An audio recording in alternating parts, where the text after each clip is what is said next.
সোমবার রাজধানীর এরিন অবস্থিত রাজ্য পঞ্চায়েত রিসোর্স সেন্টারের গ্রাম স্বরাজ ভবনে জনগণের পরিকল্পনা অভিযান 2025-26-এর সূচনা হয়। এই অভিযানের সূচনা করেন পঞ্চায়েত দপ্তরের মন্ত্রী কিশোর বর্মন। উপস্থিত ছিলেন বিভিন্ন জেলা পরিষদের সভাধিপতি, জেলার সহ সভাধিপতি সহ বিভিন্ন ব্লকের ব্লক চেয়ারম্যান থেকে শুরু করে পঞ্চায়েত প্রতিনিধিরা। মন্ত্রী কিশোর বর্মন সংবাদ মাধ্যমের মুখোমুখি হয়ে জানান, এই অভিযানের লক্ষ্য হলো আগামী দিনে যেন পঞ্চায়েত স্তরে বাজেট তৈরি করা যায়, কিভাবে বাজেট তৈরি করতে হবে সেই বিষয়ে প্রশিক্ষণ দেওয়া হবে। এতে করে আগামী দিন রাজ্যের ব্লক ও পঞ্চায়েত স্তরেও বাজেট হবে।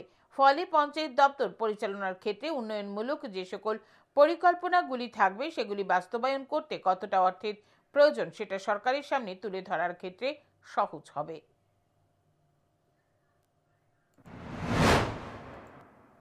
হিসাবে আমরা আরেকটা যেটা শুরু করতে যাচ্ছি আজকে, যার যে ওয়ার্কশপ রাখা হয়েছে সেটা হচ্ছে পিপলস প্ল্যান ক্যাম্পেইন।